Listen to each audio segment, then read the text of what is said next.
Okay, good evening. Welcome to Monday evening. My name is Ken Sigmund. I'm filling in for Laura,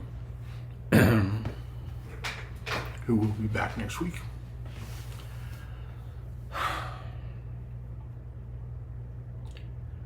So why don't we just begin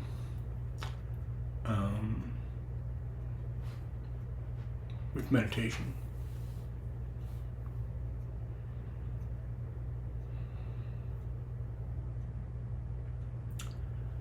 I invite you to find a comfortable way to sit.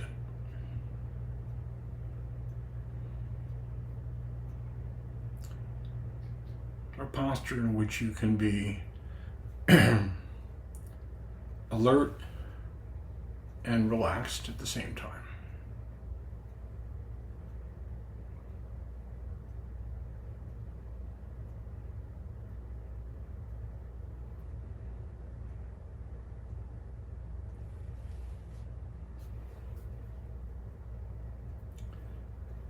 And let's just start with a few slow, deep breaths to help us come into the body.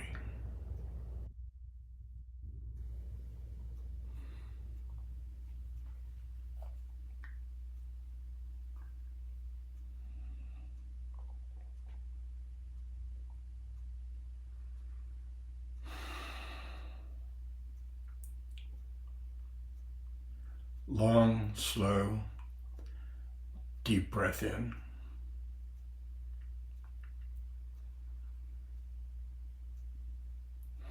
And as you begin, as you exhale, just let your body relax and soften.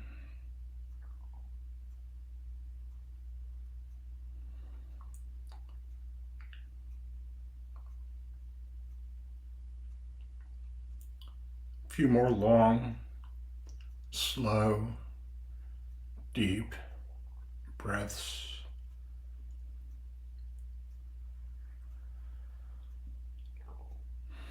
And as you exhale, just let your forehead unfurl and relax the muscles around your eyes, the muscles in your face. They do a lot of work.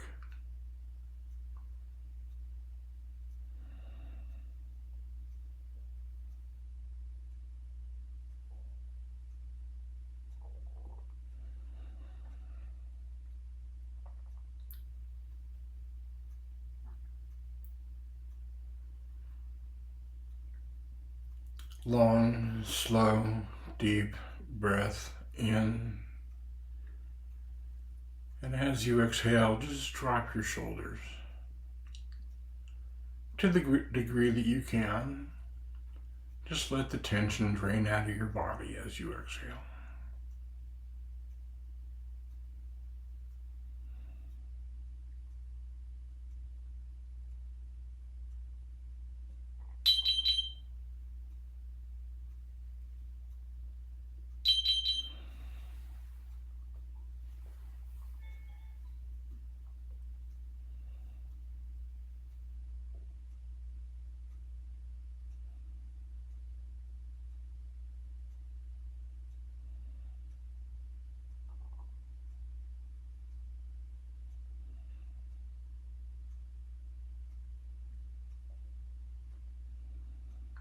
Letting your breathing return to normal.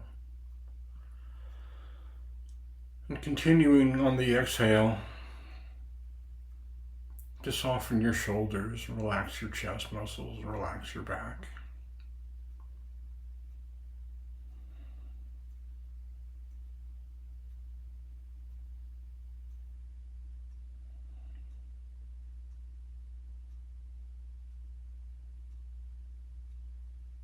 And just letting your body relax as you breathe to whatever degree you can.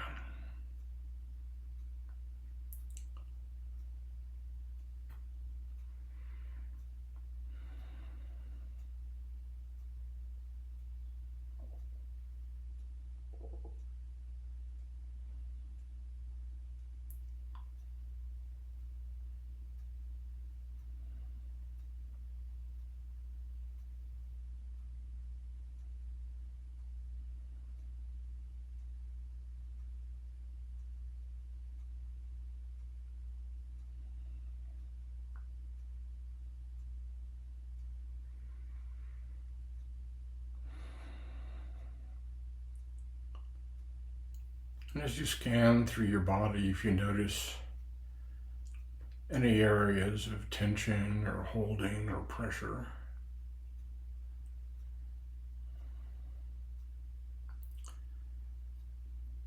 just breathe into it.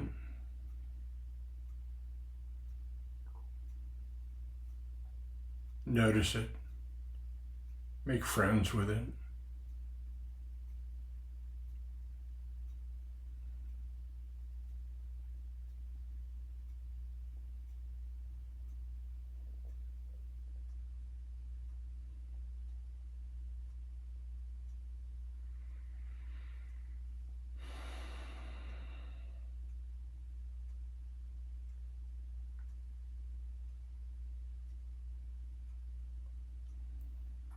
If the tension fades, you can let it fade. If it doesn't, don't worry about it.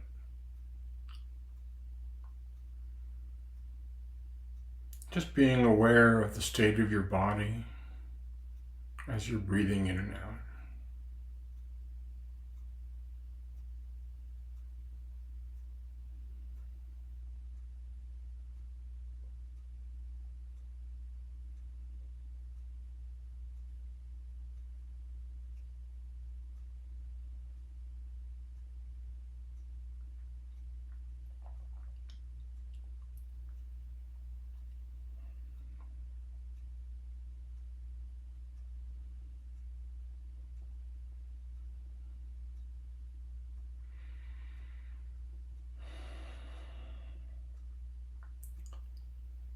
And now I invite you to bring your attention to the sensations of the body breathing.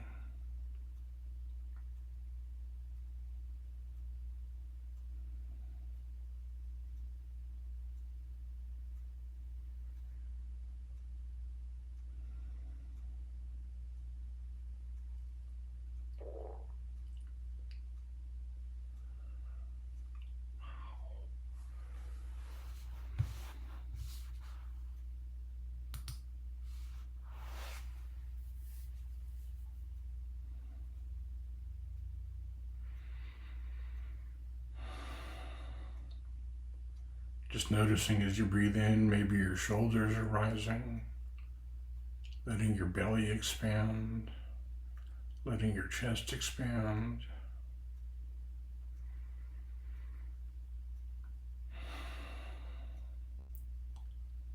As you breathe out, just letting your body sink into the pelvic cavity, letting your shoulders relax, your stomach relax.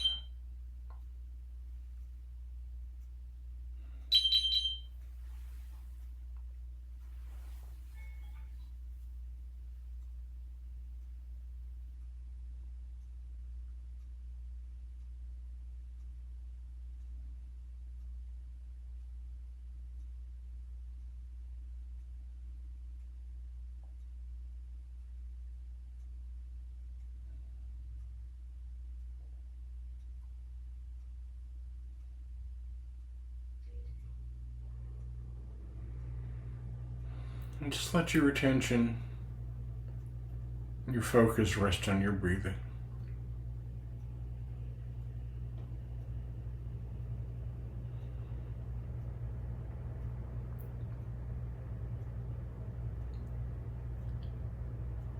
Some people focus on the sensations of the air moving in and out of your nose.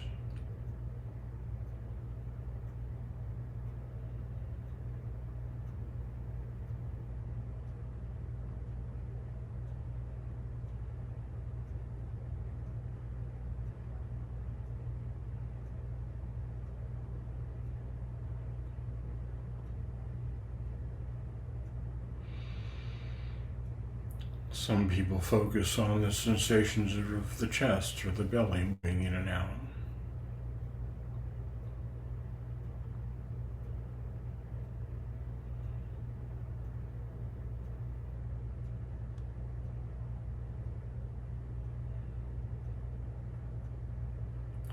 Or on just the global sensations of the body breathing.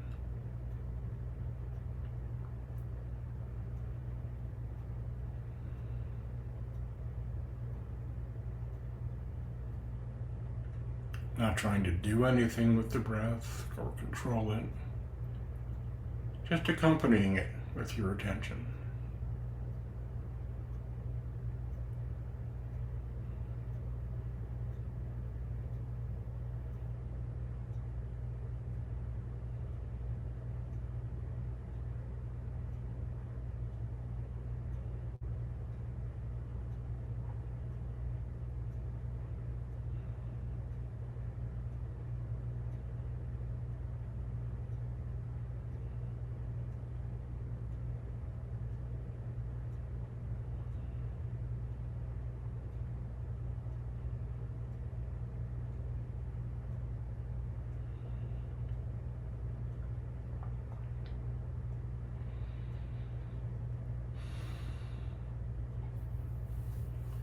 Your mind wanders off.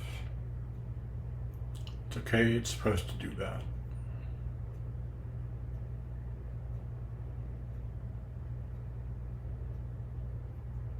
The nose smells, the eyes see, the ears hear, and the mind thinks. It's all natural.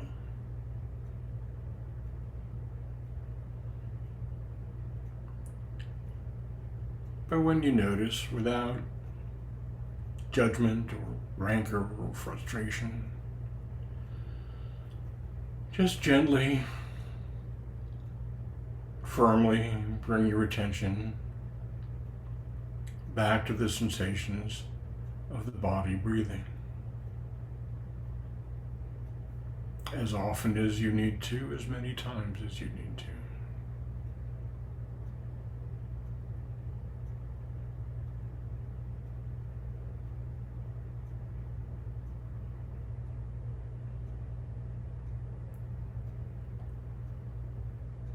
Just sitting with the sensations of the body breathing in and out.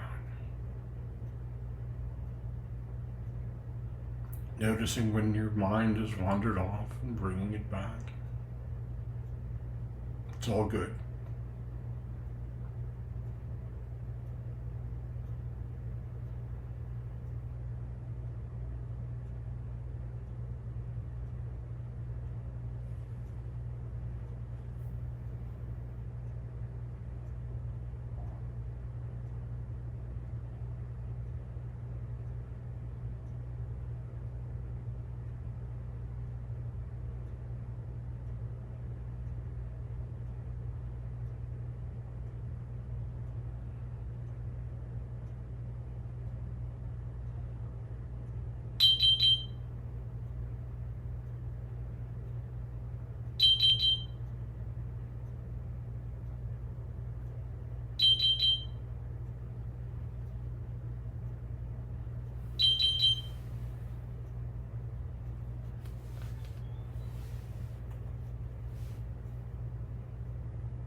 And as we come towards the end of this sitting,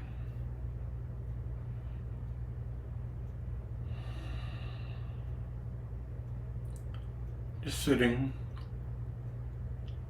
breathing in, breathing out.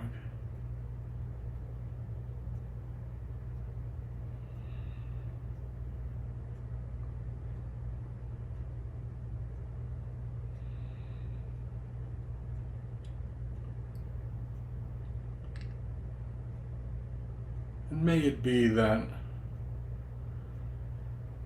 whatever benefits you've gotten from this meditation helps you be a little more calm, a little more centered. It makes it easier to view the world around you through the eyes of kindness and compassion.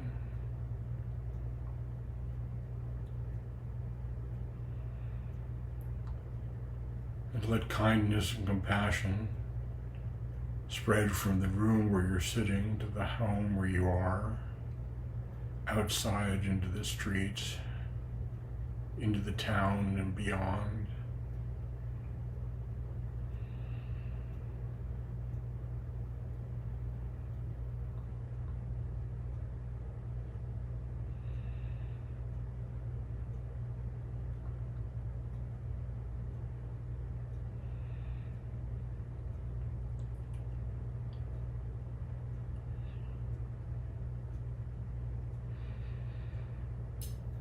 May the benefits of this practice be of benefit to all beings everywhere.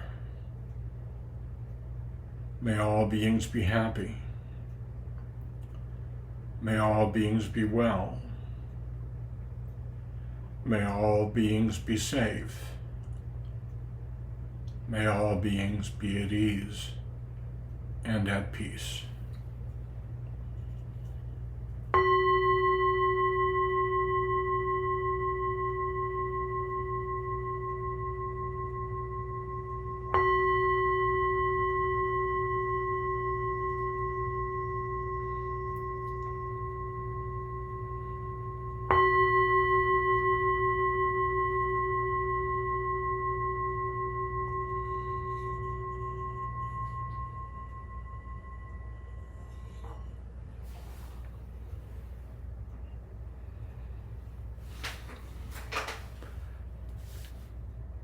Thank you, Ken. It was lovely. It's nice to see y'all. Thank you. Thank you for your practice. I thought tonight I would talk about equanimity, which is a core practice in the Dharma. It shows up in a lot of different places. It's one of the 10 perfections. You know, there's all these lists. Over there in my bookcase, I actually have a list of Buddhist lists. And there are lists of lists, and there are lists inside the lists. And equanimity is one of what's known as the Brahma Viharas, the 4 boundless states. And the 4 boundless states, which I consider to be the core of my practice, core of my approach to the Dharma, are loving kindness or goodwill, metta, compassion, karuna, sympathetic joy, and equanimity, upekkha in Pali. And these are qualities that we cultivate. And I've also heard them spoken about as the 4 divine kasitas, like little houses where we live. I like that a lot. And, you know, Laura likes to talk about basing her Dharma talks on what's up with her, what's going on. And equanimity has been a really necessary and important part of my practice these last 6 months. defined, at least by me, or the definition I've chosen to like, because there's lots of translators, living without attachment or aversion. When you encounter suffering and you can't do anything about it and you can't make it stop, equanimity helps us find balance to avoid continuing the suffering. It's the art of recognizing that we're having an unpleasant experience or that we're upset, and still being able to decide that we're okay at the same time. The concept of dukkha, that suffering exists, is core principle. The Buddha offered all of this, 5 volumes of it over there, to address suffering, or what has been translated as suffering. I heard an interesting translation of dukkha recently, translated as the cart, the wheel is loose on the cart. We're trying to go down the road in our life and there's a wheel loose and we're unhappy and we're out of balance. And equanimity is an attitude of not getting sucked in and overwhelmed, even when we feel overwhelmed, but not turning away. One of the things about compassion, we cringe at suffering, and then something comes next. And equanimity suggests that we don't have to turn away because it's too hard. It helps us focus on goodwill where it can be effective. It helps us focus on taking care of ourselves. Sylvia Boorstein, one of the Spirit Rock teachers, defined equanimity as the ability of the mind to accommodate passion without losing balance. It's the mind that sees clearly and meets experience with cordial intent. I like that. To be moved, sometimes intensely, and still be balanced. And without this quality of balance, it's easy to get confused. It's easy to confuse compassion with pity. It's easy to confuse kindness with attachment. But equanimity helps us see clearly and respond without reacting. And why is this up for me? I'll give you an example of something that's happening in real time. I wear a sensor over here. It tracks my blood sugar. It's not working.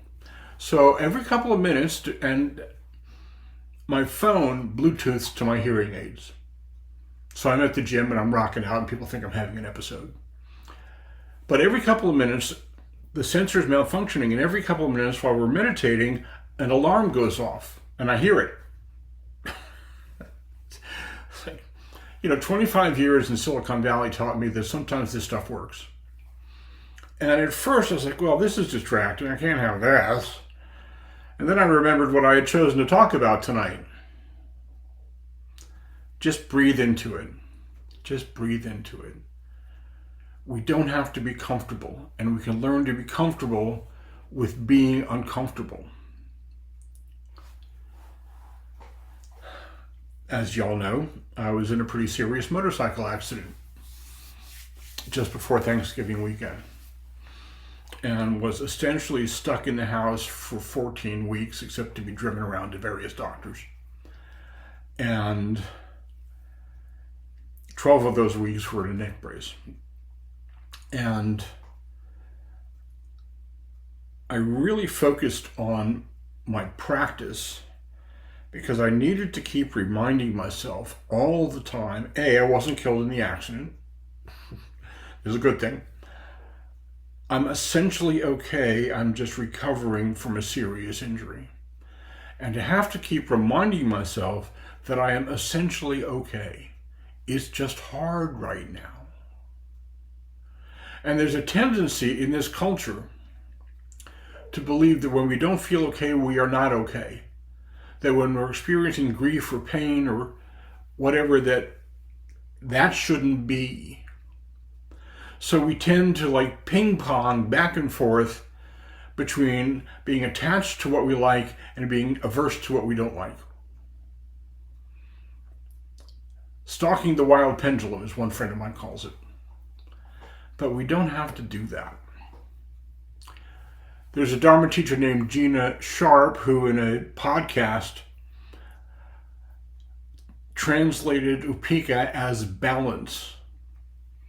To stand in the middle of this was the translation.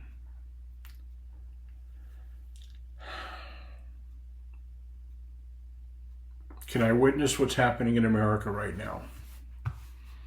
Can I still have the pain in my leg from the accident? Can I be concerned that 6 months down the road there are pieces that aren't recovering? Yes. And I can decide that I'm still okay. It's just hard right now. And one of the elements that I feel I need to talk about with this is anger. I'm a fan of anger. I like anger. Anger has a bad reputation because people equate being angry with doing angry things. It's called, it translates in some areas of the Dharma, people translate it as poison. That cliche that it's like holding a hot coal and hoping somebody else gets burned. In a way, some of that is true because we cling to it. That's what it's like. But anger is an art. Compassion is an art. Equanimity is an art. And it's the art of being able to have these intense experiences and not be relieved of our ability to make good choices. To stand in the middle of this and still be balanced and still know we're okay and decide it's okay to feel this way. It's okay to have this experience. Rather than ping-ponging back and forth between attachment and aversion, which is just plain exhausting. So my friend Jeannie Dupro wrote one of my favorite books. It's called The Earth House. Nobody knows about it, but I think it's Pulitzer material. She was my supervisor when I was at a grief counseling agency attached to the hospice. And she's also a student of Sherry Huber, who is a Zen teacher in California, and built a small house out of rammed earth on the site of Sherry's monastery. And during that whole process, her partner Sylvia got sick and died of cancer, and she wrote a book about it. And it's not a spoiler, you find out about Sylvia in the first 25 pages. But she wrote this really interesting piece here about being scared, about being uncomfortable, about being overwhelmed. And she said, when I see this, I shake myself like someone trying to wake up from a drugged slumber. Look, here I am once again in the midst of an earthquake. Though this is one that will happen over months instead of seconds. I need my wits about me and my hands free to do what is necessary. Time is passing. Every minute is different from the last minute, and who knows what will be in the next minute. I must not miss anything, but I will if I'm lost in my dreams of disaster.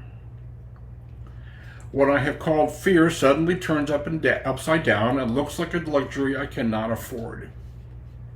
And so I remind myself as often as I must. I'm going to repeat that part. And so I remind myself as often as I must. Which is very often. Hold still, stay here, put the groceries away, turn on the lights, get dinner ready, and try to remember there is nothing to fear in this moment, and this is the only moment.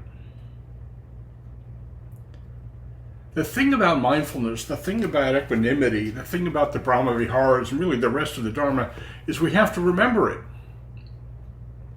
And we don't, and that's fine. Okay? We go in and out of waking states. But we have to remind ourselves as often as we must, which is very often. I had to remind myself during those long days sitting on the couch, where television only gets you too far, stoned on painkillers, which scared me because I'm an addict, and I'm okay. Had to practice being okay. Had to practice knowing that I was okay. I had to notice that I still have what I refer to as the radio station of the mind, that stream of thought that goes on all the time. And it defaults negative, and I have a whole Dharma talk on why that happens. But the mind that thinks, the mind that generates all that noise, defaults negative for evolutionary biological reasons. Which lets you off the hook if you tend to be hard on yourself for negative thinking. The mind does that automatically. To be able to hear that, bow to it, look at it like a frightened child, say, I see you, and know that I'm okay. That's the essence of equanimity. I see you, and I know that I'm okay. And to me, this was Buddha's very first teaching. Very first. It's often said the turning of the Dharma wheel is the Four Noble Truths and the Eightfold Path. But even before that, at the moment of his awakening, Mara, the god of illusion, tried to stop the awakening by throwing everything he could, or she could, depending on which sutra you're reading, or which translation you're reading, to stop the awakening. And Buddha opened his eyes and said, I see you, Mara. Let's have tea. And Mara represents all of our darkness, all the stuff we don't want to look at, the shadow self. And the first teaching was to look right at that with invitation, with compassion. Let's have tea. And this is the essence of equanimity. To stand in the middle of whatever is happening, even with 2 broken vertebrae and 3 broken bones in my foot, and know that I'm okay. I don't have to feel okay. That's a whole separate issue. You know, some of you know, I'm an addict in recovery. I've been clean and sober a really long time. I'm a big believer in the 12 steps. And the truth is that nowhere at the end of any of the steps is to say, and you will like it. Liking it is not required. Not allowing myself to be relieved of my ability to make good decisions when I'm stressed out by this stuff is the practice. So I sit in meditation every day, twice a day. I go to Dharma talks. I go to 12-step meetings. And I recognize that I'm doing the best I can and it's good enough. I have certain guardrails around my addictions and my sanity. I'm not putting any substances in my body that don't belong there. I'm not acting out. I'm not hurting myself. I'm not hurting anybody else. And I'm not doing anything I can't tell anybody about. I'm fine. I'm just a little uncomfortable sometimes. Standing in the middle of this. Whatever you're going through, you can be okay. Now, this does not mean accepting the unacceptable. There are things happening in America that are unacceptable. It means accepting my experience of that. And in the text of Alcoholics Anonymous, it says, acceptance is the answer to all my problems today. Stop fighting whatever my experience is, so that I can be clear-minded and focused enough to join the fight where it needs to be joined. It's the middle way between attachment and aversion, between grandiosity and self-loathing. And what all of this really calls for, and everybody who's been to one of my Dharma talks knows I always point at this, all of this calls for self-compassion. Because you're not going to be able to do this all the time. You may not be able to do this most of the time. You're in a new job, you're in a new career, you're in a classroom, the kids are driving you crazy, crazier than usual. Some of them are doing it on purpose, inevitably. Look, I was the kid in 8th grade who joined a little group of people whose goal was to drive the substitute out of the room without causing physical harm. I was an evil little child. I was the one who had the idea to put all the dust from the chalkboard on her chair. To stand in the middle of that kind of chaos and realize you're okay. Because if you can come from an I'm okay place, you can make good decisions about what to do. And as Jeannie wrote, I remind myself as often as I must, which is very often. I remind myself as often as I must, which is very often, which is kind of all the time. So I'll end with James Baldwin, one of my favorite historical figures, who wrote in Notes of a Native Son. He really described this really well. It began to seem that one would have to hold in the mind forever two ideas which seemed to be in opposition. The first idea was acceptance, the acceptance totally without rancor of life as it is and men as they are. And in light of this idea, it goes without saying that injustice is commonplace. But this does not mean one could be complacent. For the second idea was of equal power, that we must never, in one's own life, accept these injustices as commonplace, but must fight them with all of one's strength. The fight begins, however, in the heart, and it now had been laid to my charge to keep my own heart free from hatred and despair. Love the way he writes. To stand in the middle, equanimity, to stand in the middle and maintain our clarity and continue to make good decisions, and do so from a place of kindness and gentleness with ourselves. Thank you for your kind attention.